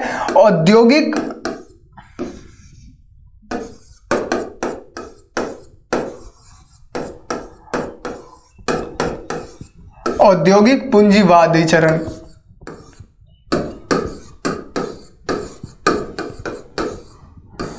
औद्योगिक पूंजीवादी चरण, इसका यदि हम टाइम फ्रेम की बात करें तो ये 1813 से लेकर के हम ये कह सकते हैं कि 1858 तक, 1858 तक ये चरण को हम मान सकते हैं। औद्योगिक इंडस्ट्री पर ज्यादा फोकस किया इन लोगों ने, यानी कहने का मतलब ये है कि ये लोग ज्यादातर फोकस अब कर रहे हैं इस समय 1813 के बाद के टाइम में। ये लोग ज्यादा फोकस कर रहे हैं कि हम अब भारत के अंदर ज्यादा से ज्यादा हो सके इंडस्ट्री लगाएं, ज्यादा से ज्यादा हो सके जो हमारे यहाँ जो इंडस्ट्री है वहां से जो गुड्स आते हैं, जो वस्तुएं आते हैं, इस एरिया पर हम ज्यादा से ज्यादा मात्रा में बेच सके। हम किसी एरिया पर, भारत में जिस भी एरिया पर हम कब्जा किए हुए हैं, जैसे बंगाल में कब्जा किया है, या फिर ये पश्चिम बंगाल की बात किए थे, बंगाल में कब्जा किया है, बांग्लादेश जो अभी बन चुका है, अलग हो गया है, तो पहले तो एक ही था ना। तो पश्चिम बंगाल में बांग्लादेश और बंगाल दोनों आ जा रहा है, ठीक है। तो पश्चिम बंगाल में बिहार में, झारखंड में, उड़ीसा में, फिर सूरत का विभाजन तो वैसे बाद में हुआ था, उसकी बात नहीं करेंगे, बस इतना आप समझिए। तो इन क्षेत्रों पर, जिन जिन क्षेत्रों पर इन लोगों का शासन हुआ, उन क्षेत्रों पर इन लोगों ने क्या किया, हाँ एक तो और कर्नाटक के वाले एरिया में तो उनका कब्जा था ही, तो कर्नाटक वाले साइड में तो जिस क्षेत्र पर इन लोगों का मतलब कब्जा था, उस क्षेत्र में कम से कम जो हमारा गुड्स है, जो हम लोग उपज करते हैं, उत्पादन करते हैं, वो कम से कम हमारे एरिया में बिक जाए। और इसके लिए अब सारा चीज़ तो नहीं बिकता। क्यों ऐसा नहीं होता? क्योंकि देखिए भारत में भी कई सारी चीज़ें, अब भारत के लोग भूखे तो नहीं रह रहे थे, या फिर कोई संसाधन बिना उनका जीवन नहीं चल रहा था, ऐसा तो नहीं था। ठीक है, भारत में भी कई सारी चीज़ें थी, हाँ ठीक है, फैक्ट्रियाँ नहीं थी, चाहे जो भी चीज़ नहीं थी, और इंडस्ट्रियल एरिया नहीं था, लेकिन फिर भी काम तो हो रहा था, हर आवश्यकता तो पूर्ति हो ही रहा था ना। हस्तशिल्प था, हस्तशिल्प, एक वर्ड आपको बताते हैं, हस्तशिल्प। हस्तशिल्प उद्योग यहाँ पर ज़्यादा था भारत के अंदर। हस्तशिल्प उद्योग कहने का मतलब हाथ से बनाने वाला इंडस्ट्री, कोई भी चीज़ हाथ से ही बना देना, मशीनीकरण नहीं था। ठीक है, मशीन से नहीं, हाथ से ही बनाया जाता था। कपड़ा बनाना है हाथ से बनाएंगे, ठीक है, इस तरीके से काम होता था। तो जूता बनाना है हाथ से ही बनाएंगे, समझ रहे? हाथ से बनाया हुआ इंडस्ट्री, मतलब हाथ से बनाने वाले गुड्स तैयार होते थे, और वो चीज़ ज़्यादा बिकते भी थे भारत के अंदर। तो भारत के व्यापारों पर इन लोगों का तो कब्जा था ही ना। लेकिन अब धीरे धीरे क्या हो गया कि ये लोग समझे, ब्रिटिश कंपनी सब कह रहा है कि यदि भारत के गुड्स को ही बंद कर दे, हम अपना गुड्स को सिर्फ बेचें, हम ऐसा कुछ करें जिसकी वजह से भारत के जो लोग हैं सिर्फ हमारा ही सामान खरीदे, तब जा करके हमारा और ग्रोथ होगा। क्यों? क्योंकि अब इच्छा तो रुकेगा नहीं, वो और चाहिए, और का जो भूख है ना, वो कभी खत्म नहीं होता। तो ये चीजें हैं, और ये खत्म हो जाए तब तो फिर टेंशन ही नहीं है, कोई मतलब ही नहीं बनता, क्या दूसरों पर कब्जा करना, कोई मतलब नहीं। तो ये चीजें जो है ना, अब देखिए औद्योगिक पूंजीवादी चरण में क्या हुआ, इंडस्ट्री में कैपिटलिज्म हुआ, इंडस्ट्री का कैपिटलिज्म हुआ। अब आप समझ सकते हैं, हम फैक्ट्रियों के माध्यम से, इंडस्ट्री के माध्यम से पूंजी को ग्रोथ करवाएंगे, ऐसा विचार आया। अब आपको एक एग्जांपल से समझाते हैं ताकि सारा चीज आपको समझ में आ जाए। हमको एक रोड बनाना है। रोड क्यों बनाना है? हमको एक सड़क बनाना है। सड़क क्यों बनाना है सड़क भाई? तो आपको अब हम ये समझाते हैं कि हमारा जो गुड्स है, हमारा जो वस्तु है, हम इस एरिया के अंदर बेचना चाहते हैं। हमारा जो गुड्स है वो हम इस एरिया के अंदर बेचना चाहते हैं। तो इस एरिया के अंदर बेचने के लिए हमको क्या करना पड़ेगा? एरिया बहुत बड़ा है ना, तो यहाँ से यहाँ अभी हम हैं, तो यहाँ से यहाँ जाने के लिए, मान लेते हैं हम अभी यहाँ पर हैं, तो यहाँ से यहाँ जाने के लिए, यहाँ जाने के लिए, यहाँ जाने के लिए, तो हमारे पास क्या होना चाहिए? यहाँ जाने के लिए, यहाँ जाने के लिए हमारे पास क्या होना चाहिए? एक सड़क होना चाहिए ना, एक रोड होना चाहिए ना, कि इस तरीके से यहाँ से अपना उठाएं, सामान को उठाएं, वस्तु को उठाएं, यहाँ पर लेकर के गए और यहाँ पर बेचना स्टार्ट कर दिए। तो कब बेचेंगे? ठीक है, हम अपने सामान को तो यहाँ ले जाकर के बेचेंगे, लेकिन यहाँ पर कोई खरीद ही नहीं रहा, तो उसके लिए भी ये भी हित सध जाए, इसके लिए भी और एक रोड बनाना होगा हमको। रोड तो था नहीं, पहले कच्ची सड़क था। तो अब ये लोगों ने क्या किया? सड़क बनाने का स्टार्टिंग किया। अब सड़क बनाने के लिए क्या क्या चाहिए, क्या क्या बदलाव करना पड़ेगा, ये देखिए आप। थोड़ा सा एग्जाम्पल हम बताते हैं, और कुछ नहीं है, बस एग्जाम्पल से आप समझिए। बस देखिए, अब किसी भी जगह पर हमको रोड बनाना है तो क्या करना होगा? सड़क बनाना है तो वहां के जमीन को हमको खरीदना होगा। ठीक है, वहां के जो भूमि है उसको हमको लेना पड़ेगा, उसको खरीदना पड़ेगा। तो इसके लिए किसान, जाहिर सी बात है, ज़्यादा खेतीहर जमीन था हमारे भारत के अंदर, तो किसानों से ज़मीन लेना। ठीक है, और जैसे हम ज़मीन मांगने गए तो किसान कहे नहीं हमको नहीं देंगे ज़मीन, हमारा सड़क, हम खेती कहाँ से करेंगे, हम माँ बाप हम कहाँ से कमाएंगे, मतलब जो भी है। तो इन चीज़ों से बचने के लिए वो लोग क्या कर दिए? भूमि का जो अधिग्रहण करने का जो तरीका है, जो सिस्टम है, उसको बदल दिए। यानी हम ये कह सकते हैं कि भू अनुदान का जो प्रणाली है, या फिर भूमि अधिग्रहण का जो प्रणाली है, जो सिस्टम है, उसको बदल दिए, उसके नीतियों को चेंजिंग किए। ठीक है, तो पहला नीति तो भूमि के लेकर के हुआ, जो चेंजिंग कर दिए ताकि हमारे एवज में हम अब कहेंगे, अब किसान बोलेगा तो हम कहेंगे भैया ये देखो ये नियम है, हम ये कर सकते हैं, सरकार जो चाहेगा वो कर सकता है, रोड बना सकता है, सरकार का ये नियम है, ये कर सकता है ना। तो फिर उधर से क्या जवाब आएगा कि माँ बाप आप हमारे सब सारे जमीन मतलब छीन लीजिएगा, तो अब समझिए हम कहाँ से भोजन करेंगे। कई सारा आंदोलन होगा इसको लेकर के, ये नीति को लेकर के कई सारे आंदोलन होंगे। तो अब हमको न्याय करना है, जस्टिस करना है, तो क्या करेंगे, अब न्याय करना है तो न्याय करने का जो प्रणाली है उसको चेंज करेंगे अपने हिसाब से। जो अभी हमने भूमि के प्रणाली को चेंज किया, उसको उसी के हिसाब से अब न्याय के प्रणाली को चेंज करेंगे। फिर जब वो लोग कहेंगे कि हमको न्याय चाहिए, सरकार हमको न्याय चाहिए, तो हम लोग देखेंगे भाई देखो न्याय का रूल ये है, इस तरीके से न्याय दिया जाता है, ये देखो, ये पढ़ो, ये समझो, तो ये होगा। इसी तरीके से काम हो रहा है ना। अब न्याय हमको करना है, न्याय करने का कोई रूल बनाएंगे तो जाहिर सी बात है कोई कानूनी व्यवस्था बनाएंगे न्याय करने का। ठीक है, कोई कानूनी व्यवस्था लेकर के आएंगे ना, तब ना वो लोग कहेगा कि सरकार वहां पर जाइए, आप लोग वहां पर जाइए, वहां न्याय मिल जाएगा, वो कानून है, वो एक व्यवस्था बनाया हुआ है। तो कानूनी व्यवस्था में परिवर्तन करेंगे, कानूनी व्यवस्था में परिवर्तन कर ही रहे हैं, भूमि अधिग्रहण में परिवर्तन कर ही रहे हैं सिस्टम का। ठीक है, न्यायिक प्रणाली में घुस ही गए हैं, उसमें परिवर्तन कर ही रहे हैं सिस्टम का। तो जाहिर सी बात है पूरा प्रशासनिक सिस्टम को बदलाव कर दिए ना, पूरा प्रशासनिक जो व्यवस्था था, जो प्रणाली था, उसमें बदलाव कर दिए, उस सिस्टम को बदल दिए। तो इस तरीके से पूरे एरिया पर कब्जा कर लिए। और इससे क्या होगा, अब हस्तशिल्प जो उद्योग है वो तो मार खा गया, उसका तो मतलब अब पतन के कगार पर पहुंच गया।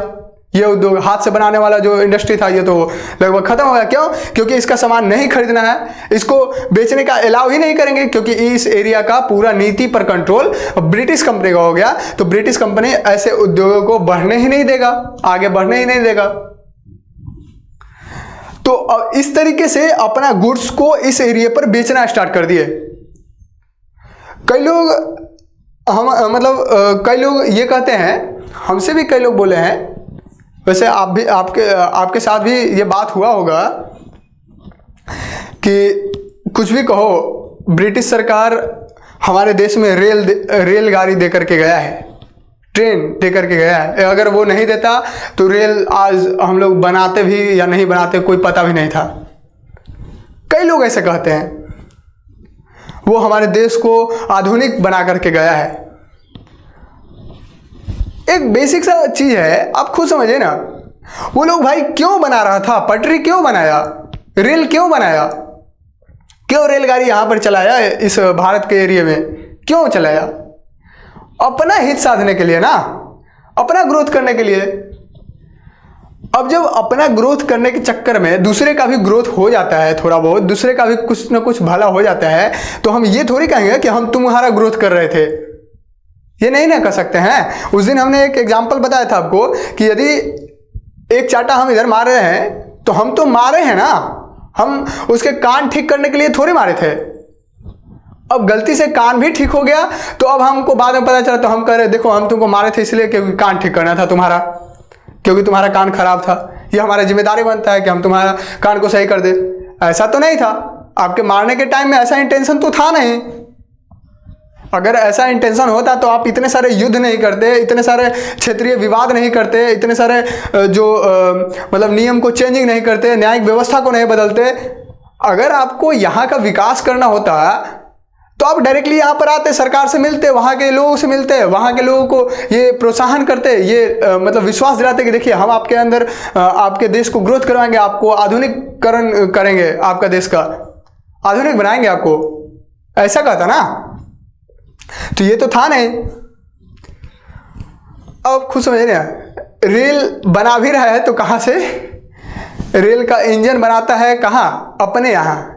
ठीक है, रेल का इंजन इंग्लैंड में बना रहा है और जहाज से लेकर के आ रहा है और यहां पर चलवा रहा है। वाह, खुद समझिए, यहाँ का पैसा को इकट्ठा किया और यहीं के सामान को, यहाँ का जो भी रॉ मटेरियल था उसको उठाया और लेकर के जा रहा है और कुछ अपना रॉ मटेरियल मिलाया और वहाँ पर मतलब अपने देश के अंदर इंजन का निर्माण कर रहा है और उसी इंजन को शिप के तहत यहाँ पर लेके आ रहा है और यहाँ कह रहा है कि अब खरीदो। भारतीय राजकोष से जो है अब इंजन को खरीद रहा है और यहीं पर चला रहा है। वाह, ये किस तरीके से मतलब आधुनिकीकरण को हो रहा है, किस तरीके से भला कर रहे हैं ये लोग। तो इस तरीके से पूरा माहौल बना हुआ है, इतने सारे चेंजिंग हुए। अब इस टाइम तो लगभग 1813 से 1858 के बीच तो कई सारे राजनीतिक बदलाव तो किए हैं। ये तो राजनीतिक बदलाव है, प्रशासनिक बदलाव है, इतना तो किए हैं। ऊपर से क्या किए, सांस्कृतिक बदलाव करना स्टार्ट कर दिए, समाज में सुधार करना स्टार्ट कर दिया, अपने अनुसार चेंजिंग करना स्टार्ट कर दिए, सामाजिक धार्मिक प्रथाओं को जो है ना दमन करने लगे, अपने हिसाब से उसको डिजाइन करने लगे। तो जाहिर सी बात है अब ये इस तरीके से काम होगा। किसी भी देश के अंदर जब धर्म से रिलेटेड कोई विवाद होता है तो समझ रहे हैं सब कुछ कीजिए, बस धार्मिक मामला में इंटरफेयर मत कीजिए, वो भी भारत में। तो धार्मिक मामला में यदि आप इंटरफेयर करते हैं तो कुछ ना कुछ तो होगा, बड़ा होगा। तो हो गया बड़ा, 1857 में रिवोल्ट हो गया, क्रांति हो गया। 1857 का रिवोल्ट आप सुने भी होगा, 1857 का क्रांति धर्म से ही जुड़ा हुआ था ना। वैसे ठीक है, तात्कालिक कारण था धर्म से, लेकिन फिर भी अब खुद समझिए ना, इतने सारे बैकग्राउंड में इतने सारे कारण हैं युद्ध करने के, इतने सारे कारण हैं क्रांति करने के, समझ रहे। तो ये चीजें हैं। और इस नीति का पालन करने वाला यदि हम बात करें तो एक बेंटिक साहब है, लॉर्ड बेंटिक और डलहौजी।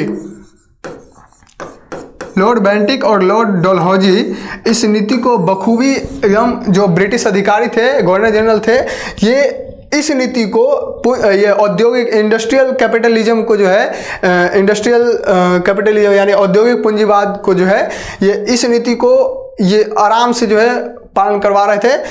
ये इस तरीके से मतलब इनका मानना था कि इसी तरीके से अपना ग्रोथ हो सकता है, हम इस पर शासन करके अपना ग्रोथ करवा सकते हैं, ये चीज़ें था। अब यदि हम वो जो वाणिज्यिक चरण था इसकी यदि हम बात करें, कहाँ गया वाणिज्यिक चरण, यदि कॉमर्शियल फेज की यदि हम बात करें तो आप यहाँ पर देख सकते हैं इस एरिया में क्या हुआ। इस एरिया में ये लोग इस एरिया का जो नीति है, ये नीति आप देख सकते हैं सिंपल है, बस हमको बस व्यापार करना है। ये नहीं कि यहाँ के राजनीतिक मुद्दा में हमको घुस जाना है, यहाँ के सामाजिक मुद्दा में घुसना है, ऐसा नहीं था। बस व्यापार करना है, हम अपने व्यापार करने आए हैं, व्यापार करेंगे बस। तो यहाँ पर जो नीति काम कर रहा था ना, ये नीति में वारेन हेस्टिंग्स साहब हैं, ठीक है, वारेन हेस्टिंग्स,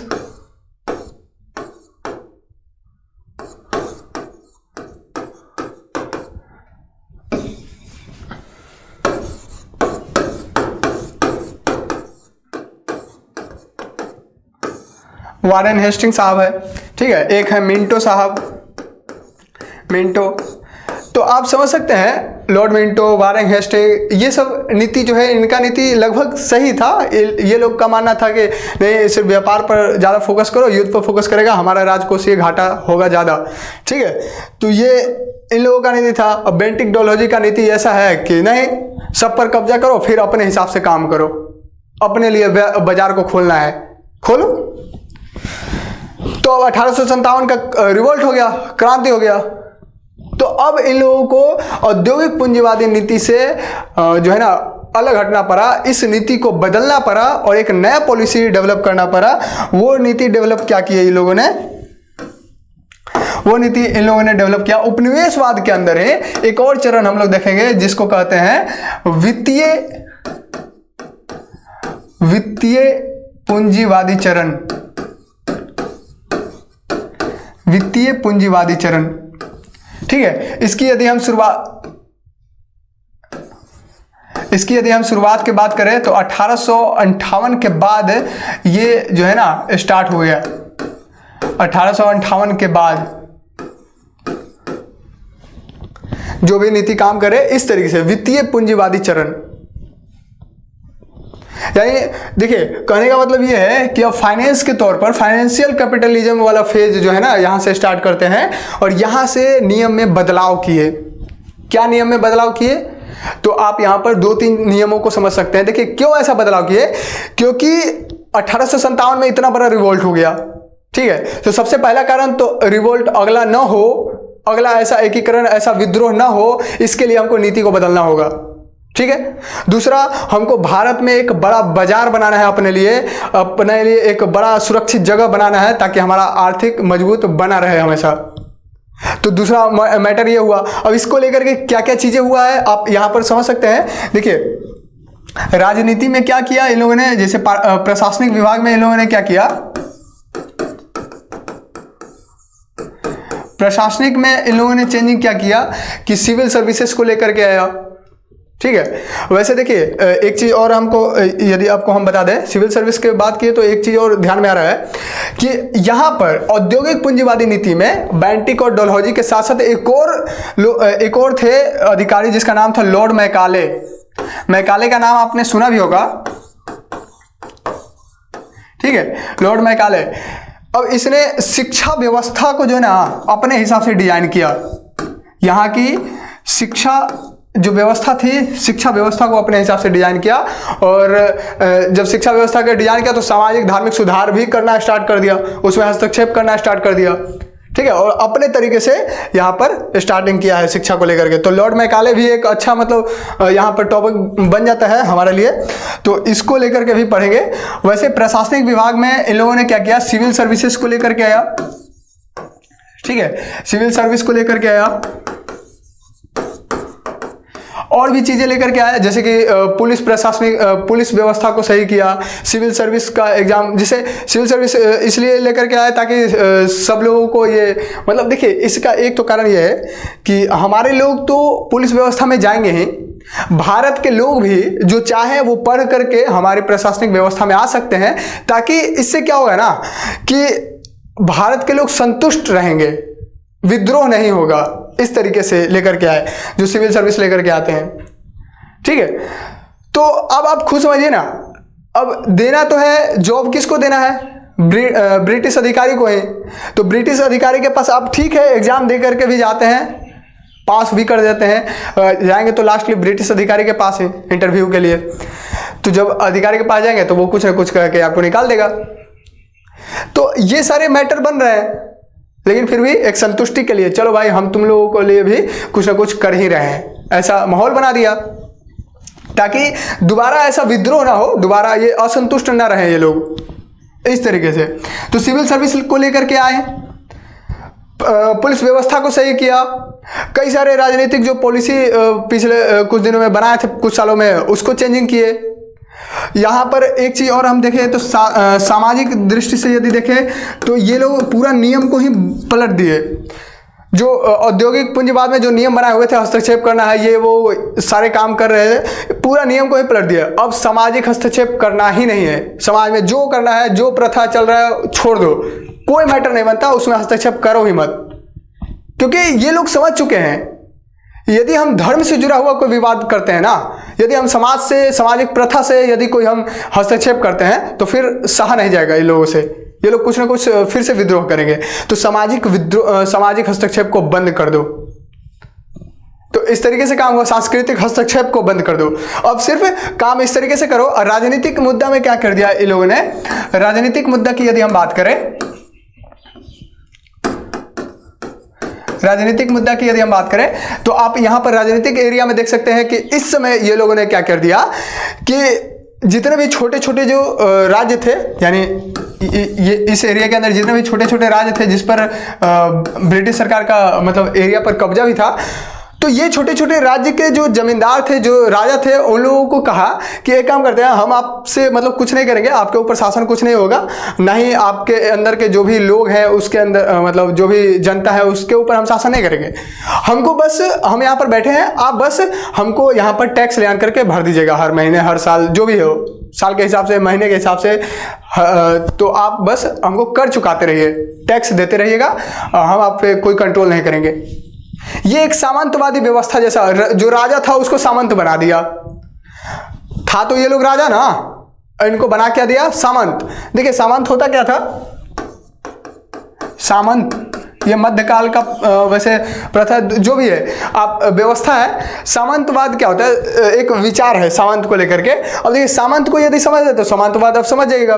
तो सामंत कहने का मतलब ये होता है कि हम जितने भी एरिया, जैसे मान लो ये हमारा एरिया है, हम इसमें कई छोटे छोटे एरिया बना दिए और हर छोटे छोटे एरिया में एक एक आदमी को बैठा दिए और वो हम मेन राजा है और हमारा कई सारा छोटा छोटा एरिया है, उसको एक एक आदमी बैठा दिया, उसको हम सामंत कहते हैं। और बोलते क्या थे कि तुम अपना एरिया पर तुमको जो एरिया दिया गया है उस एरिया पर तुम अच्छा से नियंत्रण करो, वहां से जो भी टैक्स मिलता है वो हमको ला करके दो और हम तुमको बदले में कुछ कभी जमीन दे देंगे, कभी कुछ रियासत दे देंगे, कभी कुछ मतलब जगह दे देंगे, कुछ हीरे जवाहरात दे देंगे। इस तरीके से कोई फिक्स नहीं होता था, पेमेंट नहीं होता था इन लोगों का, ठीक है ना, इस तरीके से होता था। तो राजा के मेहरबानियों के ऊपर, राजा के जितने नजदीक आप जाएंगे उतने आपको फायदा ज्यादा है। तो ये सामंती व्यवस्था उस तरीके से था। तो अभी भी वही व्यवस्था इन लोगों ने कर दिया। ब्रिटिश सरकार क्या किया, बोला हमको बस टैक्स दे दो, बाकी हम कुछ नहीं करेंगे और जितना ज्यादा हमको जो टैक्स देगा हम उसके ज्यादा करीब रहेंगे। तो ये सामंती व्यवस्था है जिसे राजा को सामंत बना दिया। तो राजनीतिक बदलाव इस तरीके से किया है। तो वित्तीय पूंजीवाद में ये सारी चीजें आए। अब आप खुद समझिए ये सारा जब चेंजिंग हो रहा है तो आप यहां पर भारत में राष्ट्रवाद को देखेंगे। राष्ट्रवाद भारत में क्या दिखाई देगा आपको, भारत में राष्ट्रवाद आपको दिखाई देगा। राष्ट्रवाद, देखिए राष्ट्रवाद क्या होता है, नेशनलिज्म की बात करते हैं।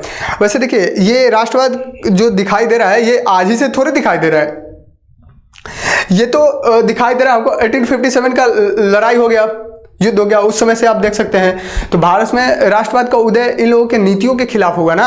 अब जाहिर बात है कोई चीज आप गलत कीजिएगा तो उसके खिलाफ अब एक बार चाटा मारिए, दो बार मारिए, तीन बार मारिए, बार बार मारिएगा तो फिर उलट के एक थाप दे ही देंगे। ऐसा होता ही है, कितना बार आप लोग सहेगा। तो ये चीजें देखिए, राष्ट्र और देश में क्या अंतर है ये चीजें आपको सबसे पहले क्लियर होना चाहिए। राष्ट्रवाद और देश, राष्ट्र क्या होता है और देश क्या होता है, इन दोनों में डिफरेंस क्या है। देखिए देश का मतलब क्या होता है कि एक एरिया होगा, ठीक है, इस एरिया के अंदर कोई एक सरकार भी होगा, प्रशासनिक व्यवस्था भी होगा, ठीक है, ये पूरा सीमा होगा। किसी देश का एक एरिया भी होता है, उसके अंदर प्रशासनिक मतलब प्रशासन भी होता है, शासन करने का तरीका भी होता है, सब कुछ होता है। तो ये देश है। तो राष्ट्र क्या है भाई, तो राष्ट्र कहने का मतलब इस एरिया में जितने भी जगह है, ये जगह हो, ये जगह, ये जगह, ये जगह, जो भी जगहें हैं वो सारे जगह में आपस में यूनिटी हो। ये कैसे कर सकते हैं, जैसे मान लेते कोई ऐसे आया और इस जगह पर अपना कब्जा कर रहा है, युद्ध कर रहा है, इससे कोई बाहरी तत्व आए और बाहरी जो देश थे वो यहाँ पर आक्रमण किया और इस एरिया को जीतने का प्रयास कर रहे हैं। तो ये कह रहा है कि हमारे पास थोड़ी है, उधर है ना, हमको क्या टेंशन, झूठ मूठ के अपना बर्बादी करेंगे, छोड़ो उसको, जो करना है करने दो। तो ये देश होता है, अगर ऐसा विचार है तो ये देश है। लेकिन विचार क्या होगा, विचार ये होगा कि भाई ये हमारे देश के अंदर ही है, कैसे कोई बाहरी आदमी आकर के ऐसे करेगा, तो हम लोग भी प्रतिक्रिया देंगे, हो सकता है हम लोग भी अपना सेना भेजेंगे, हम लोग भी साथ मिलकर के लड़ेंगे। और यही नहीं, ये भी लड़ेगा, ये भी लड़ेगा, ये भी लड़ेगा, सब लड़ेगा, सब मिलकर के लड़ेगा। तो एक जो है ना, एक में बंध करके एक यूनिटी में काम करेंगे, तब होता है वो राष्ट्र। इसको राष्ट्र कहते हैं। हम लोग मिलकर के काम करेंगे, ये राष्ट्र होता है। तो राष्ट्रवाद का उद्भव हुआ भारत में। कब उद्भव हुआ, अब 1857 में राष्ट्रवाद के झलक को देख सकते हैं कि 1857 का जो क्रांति था वो एक जगह से नहीं, लगभग पूरे भारत से उसका ब्रिटिश कंपनी के खिलाफ विद्रोह स्टार्ट हो गया था। लगभग पूरे भारत से विद्रोह स्टार्ट हुआ था। तो एक राष्ट्रवाद का एक झलक तो दिख रहा है, हम पूरे देश एक हैं, ये विचार आपको जरूर दिखता होगा यहाँ पर 1857 की क्रांति में। वैसे जब हम पढ़ेंगे 1857 की क्रांति तब तो पूरे डिटेल में समझेंगे, कहाँ से विद्रोह स्टार्ट हुआ, क्या नहीं हुआ, सारा चीज समझेंगे। तो ये चीजें हैं। भारत में राष्ट्रवाद का उदय देखने को मिलता है, भारत में राष्ट्रवाद का उदय देखने को मिलता है। फिर उसके बाद सामाजिक सुधार आंदोलन जो है ना स्टार्टिंग हो जाता है। समाज सुधार आंदोलन क्यों होगा? राष्ट्रवाद आया तो हर लोग मिलेगा तो क्या जात, क्या हिंदू, क्या मुस्लिम, ऐसा कुछ नहीं था। सब लोग मिल करके काम करेंगे और जिसके प्रथा, जो भी सामाजिक व्यवस्था खराब है उसको सही करने का प्रयास करेंगे, उसको सुधारेंगे। तो सामाजिक सुधार आंदोलन स्टार्ट हो गया। सामाजिक सुधार आंदोलन हुआ, भारतीय राष्ट्रीय कांग्रेस का स्थापना हो गया। नरमपंथी लोग आए, चरमपंथी लोग आए। देखिए, नरमपंथी लोग कहने का मतलब जो मतलब ब्रिटिश जो कंपनी था या फिर जो भी हो, नरमपंथी का बेसिक मतलब होता है, एक वर्ड बताते हैं, चरमपंथी और एक है नरमपंथी। तो चरमपंथी और नरमपंथी ये दो वर्ड है। भारतीय राष्ट्रीय कांग्रेस का स्थापना हुआ 1885 में। तो उसी समय नरमपंथी और चरमपंथी दो गुट बने, दो चीजों का स्थापना हुआ। अब ये दो, नरमपंथी क्या होता है? नरमपंथी कहने का मतलब ये हुआ कि भारत के अंदर जो भी ब्रिटिश कानून था या फिर किसी भी एरिया के अंदर, नरमपंथी का बेसिक वर्ड का मतलब क्या होता है आप समझिए। कोई भी जो कानूनी व्यवस्था है, जो संविधान में लिखा गया है, जो कानूनी व्यवस्था, उसी व्यवस्था के अनुसार हम सरकार से अपील करेंगे, सरकार का आंदोलन करेंगे, सरकार के खिलाफ काम करेंगे, बस उसी के कानून दायरे में रह करके, संविधान के दायरे में रह करके। यानी हम इज्जत से मतलब जो है ना, उनसे आग्रह करेंगे, कानून के हिसाब से उनसे अपील करेंगे कि आप हमारे एरिया को छोड़कर चले जाएं, यह हमारा एरिया है, हम अपने देश को जैसा हो, हम अपने देश को हम खुद ग्रोथ करेंगे, इस तरीके से। लेकिन चरमपंथी कहने का मतलब क्या? ये जस्ट अपोजिट है उसका। उग्रवादी भी कह सकते, उग्रवादी तो नहीं कह सकते, हाँ उग्रवादी विचारधारा कह सकते हैं इस तरीके से। वैसे उग्रवादी कहना ठीक नहीं होगा यहाँ पर, उसको बाद में समझेंगे। पहले आप इतना समझिए चरमपंथी क्या होता है। चरमपंथी कहने का मतलब यह हुआ कि हम जैसे कोई भी सामाजिक व्यवस्था है, जो कुरीतियां हैं, ठीक है, जो भी मतलब धार्मिक प्रथाएं हैं या फिर सामाजिक व्यवस्था है या कानूनी व्यवस्था है जो किसी को चोट पहुंचा रहा है, किसी को कष्ट दे रहा है, किसी को शोषण कर रहा है, तो वो क्या करेगा? वो उग्रवादी तरीके से, यानी एकदम मतलब जोश के टाइप से, उग्र होकर के, ज्यादा गुस्सा होकर के, युद्ध के माहौल, मार दूंगा, तोड़ दूंगा, फोड़ दूंगा, इस तरीके का जो है ना माहौल बनाएगा और उस तरीके से उस पर जो है शोषण को हटाने का प्रयास करेगा। दोनों का लक्ष्य एक ही रहेगा, दोनों का लक्ष्य एक ही है कि जो शोषण हो रहे हैं उसको हटा दिया जाए, शोषणकारी व्यवस्था को खत्म कर दिया जाए। दोनों का काम वही है, लेकिन एक शांति तरीके से करेगा और एक गुस्सा करके करेगा, एक उग्र तरीके से करेगा, ठीक है। तो ये नरमपंथी चरमपंथी का उद्भव होता है। फिर आप देखेंगे कि फर्स्ट वर्ल्ड वॉर हो रहा है, भारतीय राष्ट्रीय आंदोलन हो रहे हैं, कई सारे आंदोलन हो रहे हैं भारत में, राष्ट्रीय आंदोलन हो रहे हैं। फिर उसके बाद देखिएगा कि फर्स्ट वर्ल्ड वॉर हुआ तो फर्स्ट वर्ल्ड वॉर का भारतीय राष्ट्रीय आंदोलन पर क्या प्रभाव पड़ता है उसको समझते हैं। होम रूलिंग आंदोलन हो रहा है, तो कई सारी चीजें हो रही है। गांधीवाद का उदय हुआ है, गांधी जी आए हैं, गांधी का एक अलग ही मतलब, गांधी का युग एक अलग ही हम लोग समझेंगे, क्योंकि वो भी भारत को जो है ना स्वतंत्र बनाने में एक अहम भूमिका निभाए हैं।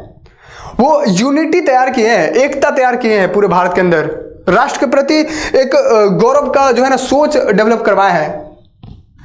तो आप समझ सकते हैं, तो गांधी को एक स्पेशल मतलब समझेंगे गांधी जी को। वैसे उसके बाद अगर हम देखते हैं तो 1922 के बाद का जो भारतीय राष्ट्रीय आंदोलन का जो प्रवृत्तियां रहा उसको समझेंगे 1922 के बाद, ठीक है। क्यों 1922 के बाद? 1922 में वो जो चौरी चौरे कांड हो गया था, उस समय एक बड़ा हंगामा हुआ, तो उसके बाद कैसा भारतीय राष्ट्रीय आंदोलन का प्रवृत्ति रहा उसको समझेंगे। 1930 के बाद भारतीय राष्ट्रीय आंदोलन का कैसा प्रवृत्ति रहा उसको समझेंगे। सविनय आंदोलन हुआ उसको समझेंगे।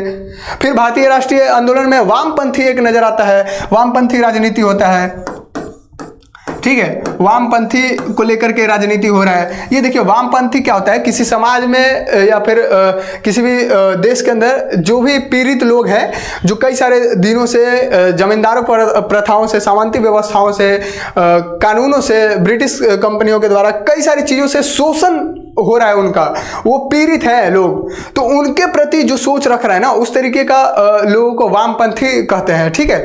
वो वामपंथी होता है। अब वामपंथी राजनीति स्टार्ट हो रहा है उसको समझेंगे। फिर 1935 से 1939 के बीच का जो भारत का जो राष्ट्रीय स्वतंत्रता संघर्ष स्टार्ट हो जाता है कि हमको अब स्वतंत्रता चाहिए तो चाहिए, पहले नियम के खिलाफ चल रहा था, अब स्वतंत्रता चाहिए हमको, तो इस चीज को भी समझेंगे, ठीक है। फिर उसके बाद सेकेंड वर्ल्ड वॉर होता है, उसका प्रभाव क्या पड़ेगा आंदोलन पर उसको समझेंगे। फिर भारत छोड़ो आंदोलन हो रहा है, भारत को अब छोड़ो, इस तरीके से आंदोलन हो रहा है। फिर भारत स्वतंत्र हो रहा है, भारत का विभाजन हो गया है उसी समय। फिर भारत के स्वतंत्रता के बाद देखेंगे कि स्वतंत्रता के बाद आखिर भारत का क्या इतिहास रहा है। फिर कई सारे लोगों के बारे में समझेंगे, समकालीन इतिहास को समझेंगे। हम ये समझने का प्रयास करेंगे कि कई सारी चीजें हैं। जैसे देखिए, स्वतंत्रता के बाद क्या हुआ है भारत में। हमने शुरुआत में भी बताया था आज कि स्वतंत्रता जब मिला था हमको, उस दिन उत्सव के साथ साथ शोक का दिन भी मनाया गया था। तो आप समझ सकते हैं कई सारे हिंदू मुस्लिम दंगे फसाद हुए हैं, अपने देश के अंदर ही हुए हैं। अभी अभी देश जो है जन्मा है, अभी अभी पैरों पर खड़ा होने वाला है, और उस समय ऐसा माहौल बना हुआ है। तो आप समझ सकते हैं कितना मतलब कष्ट, मतलब वहां पर कितना कठिन हुआ होगा इसको संभालना। बहुत बड़ा मतलब मुद्दा बना है। तो आप समझ सकते हैं ये सारा माहौल बना हुआ है। आधुनिक भारत को पढ़ के ये सारा चीजें हमको समझ में आता है। टुकड़ा में बटा हुआ था, सब राजा बना हुआ था। हैदराबाद का एक अलग राजा बना है, गुजरात सरकार के गुजरात की तरफ अलग राजा बना है, कश्मीर में एक अलग राजा बना हुआ है। हर जगह का एक अलग, बंगाल का अलग है, अवध का अलग है, बिहार का अलग है। इस तरीके से बना हुआ है। अब सबको एक बनाना है, सबका एकीकरण करना है, एक राष्ट्र का निर्माण करना है। देश का नहीं, देश तो था ही, राष्ट्र का निर्माण करना है। एक ऐसा सोच डेवलप करना है जो पूरे देश के लोग एक हो जाएं, यूनिटी में आ जाएं। यूनिफिकेशन करना है पूरे राष्ट्र का। तो आप समझ सकते हैं, अब पूरा जब राष्ट्र का निर्माण कर रहा है, ये करना है, फिर उसके बाद आप समझ सकते हैं कि भारत मतलब एक ऐसा देश था जो औपनिवेशिक शक्ति से ग्रसित था, औपनिवेशिक कंट्री था, जो एक संविधान के माध्यम से इसको लोकतांत्रिक देश बनाना था। तो कई सारी चुनौतियां सामने आती है। फिर और भी चीजें यदि हम देखें तो भारत के अंदर कई सारे आर्थिक बदलाव देखने को मिलेंगे। कृषि का जो नियम है उसको चेंजिंग करना होगा, जमींदारों का उन्मूलन करना होगा, सिंचाई पर ध्यान देना होगा, कई सारे परियोजनाएं चालू करने होंगे। नेहरू के जो रिपोर्ट है, मॉडल है, उसको समझना होगा। आर्थिक मॉडल जो है नेहरू का, उसको समझना होगा। आर्थिक जो योजना चालू किया जा रहा है, जो रिपोर्ट लाया गया, उसको समझना होगा। सारी चीजें हैं इसके अंदर। हम उन सारी व्यवस्थाओं को समझेंगे जो, और एक चीज तो और है कि भारत के अंदर जो लंबे समय से सामंतवादी व्यवस्था से, जमींदारों की व्यवस्था से, ब्रिटिश सरकारों की वजह से जो शोषण होते आ रहे हैं, जिनका पीड़ित है जिन चीजों से, उनको लेकर के भी सामाजिक न्याय का एक व्यवस्था करना होगा कि हम किस तरीके से सामाजिक न्याय कर पाएंगे, उनको लेकर के किस तरीके से न्याय कर पाएंगे हम। तो ये सारा चीज करना था। और भी कई सारी चीजें भारत को लेकर के, विदेशी नीति क्या होगा, कैसे आस पड़ोस के देशों के बारे में हम समझ सकते हैं, आस पड़ोस के देशों को कैसे कंट्रोल किया जा सकता है। अभी पावर है नहीं, सैन्य शक्ति है नहीं उतना, तो किस तरीके से हमें इंटरनेशनल छवि को भी नहीं बिगाड़ना है, इंटरनेशनल अंतर्राष्ट्रीय जो छवि है उसको बरकरार रखना है। तो ये सारी चीजें जो है ना समझना होता है। अब आपको यदि हम एक थोड़ा सा इसमें जो 3-4 टॉपिक है अभी हमने बताया, संविधान को लेकर के, आर्थिक को लेकर के, फिर सामाजिक न्याय को लेकर के, भारतीय विदेश नीति को लेकर के, तो इन सबको ना बेसिक जानकारी अभी हम इसको देने वाले हैं। लेकिन हो सकता है आज शायद नहीं हो पाएगा, लेकिन हो सकता है 1-2 क्लास में इसको हम पूरा डिटेल बता ही देंगे, ठीक है। क्योंकि एक आधार तो डेवलप हो, कम से कम एक बेस तो बने, कम से कम। आज हम थोड़ा सा एक बताते हैं आपको कि स्वतंत्रता के बाद का जो भारत है, जो विभाजन के दंश से घसा हुआ था, जो विध्वंस हो चुका था, जो रक्तपात इतना हुआ था, उसको समझते हैं।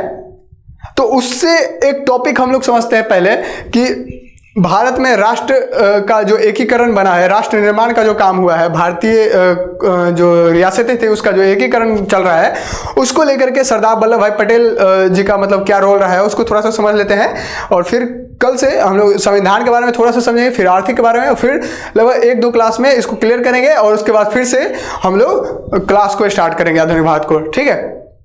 थोड़ा सा इंट्रोडक्शन समझने से ना पूरा माहौल समझ में आता है क्या है मैटर।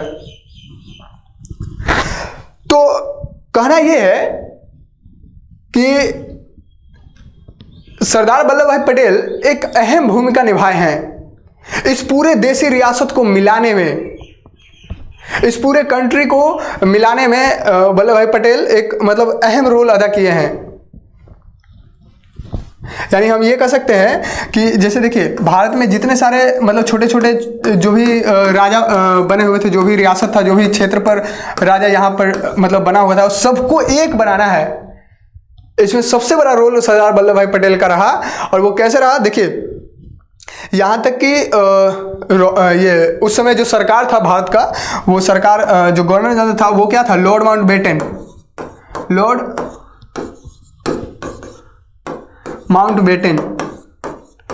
माउंटबेटन जो है, उन्होंने यहाँ तक कहा सरदार वल्लभ भाई पटेल को कि आप एक ऐसा काम किए हैं, भारत की एक सबसे बड़ी उपलब्धि है कि भारत इन पूरे राज्यों को एकीकरण करने में संभव हो पाया है, एकीकरण कर पाया है। ये सबसे बड़ा उपलब्धि है भारत का। नहीं तो आज़ादी तो मिला, लेकिन उसके बाद भी बहुत बड़ा विनाशकारी प्रभाव यहाँ पर देखने को मिलता। लॉर्ड माउंटबेटन का ये कथन है, सरदार वल्लभ भाई पटेल को उन्होंने कहा था। फिर उसके बाद यदि हम और आगे आते हैं, देखिए सरदार वल्लभ भाई पटेल का मतलब तुलना यदि करें हम अमेरिका के जो पश्चिमी विस्तारवादी नीति था, या फिर चाइना का जो उत्तरी चीन तक जो है सामंती व्यवस्था जो था उसको कंट्रोल करना था, तो उन लोगों ने क्या किया, अब उन लोगों ने बल का प्रयोग किया था। और ये बिना बल का प्रयोग किए हुए वल्लभ भाई पटेल सरदार वल्लभ भाई पटेल, सरदार वल्लभ भाई पटेल। देखिए पटेल की यदि हम बात करें, वल्लभ भाई पटेल जी के, तो इनका मतलब सराहनीय बात है कि बिना युद्ध किए हुए, बिना पावर का ज़्यादा उपयोग किए हुए ये किस तरीके से पूरे राज्य को एकीकृत कर पाए हैं, ये इनका मतलब सबसे बड़ा उपलब्धि था, समझे तो। और हमारे देश के लिए सबसे बड़ा उपलब्धि है। नहीं तो अभी हमको यदि देखिए, हम क्या बताएं आपको, एक टीचर से हमने पढ़ा था कि यदि हमको पटना से यहाँ दिल्ली आना होता ना, तो पहले पटना से चलते और पटना देश पार करते, फिर उसके बाद यूपी देश पार करते, फिर उसके बाद गाजियाबाद यूपी नहीं मुगलसराय देश पार करते, फिर उसके बाद गाजियाबाद देश पार करते, फिर उसके बाद हम दिल्ली में आते। मतलब 3-4 देश हमको पार करना पड़ता, तब जा करके हम दिल्ली पहुँचते। तो आप समझ सकते हैं कि मतलब पटना से जाने में वो 4-5 वीज़ा लगता, देश पार करना पड़ता। तो आप समझ सकते हैं ये कितना बड़ा उपलब्धि है हमारे लिए, हमारे देश के लिए, समझ सकते हैं। तो ये काम जो है ना सबसे बड़ा काम था। सोवियत नेता एक था जो 1956 में, 1956 में सोवियत नेता था। सोवियत नेता यानी रसिया का एक नेता था जो भारत में यात्रा करने आया था, भारत दौरा करने आया था। तो उसने वल्लभ भाई पटेल को कहा कि आप भारतीय अद्भुत लोग हैं, अद्भुत हैं। आपने अपने राजाओं को समाप्त किए बिना उनके राज्य को समाप्त कैसे कर दिया, गजब का बात है, अद्भुत लोग हैं आप भारत के लिए। तो ये एक मतलब चीज़ें हैं सरदार वल्लभ भाई पटेल को लेकर के। ये जो सोवियत नेता थे इनका नाम था शायद निकिता ब्रुश्चेव, निकिता ब्रुश्चेव इनका नाम था शायद। तो ये सोवियत नेता थे, इन्होंने सरदार वल्लभ भाई पटेल के बारे में ये कहा, आप अद्भुत लोग हैं भारत के। और देखिए ऐसे तो वल्लभ भाई पटेल का तुलना जो है जर्मनी के जो चांसलर हैं बिस्मार्क, उससे किया जाता है।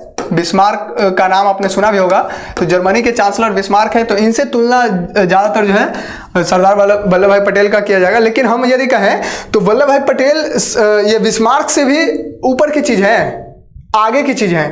कैसे? आप देखिए बिस्मार्क यूरोप का सबसे औद्योगिक रूप से मतलब विकसित देश और यूरोप का सबसे शक्तिशाली सेना का प्रतिनिधित्व कर रहा था।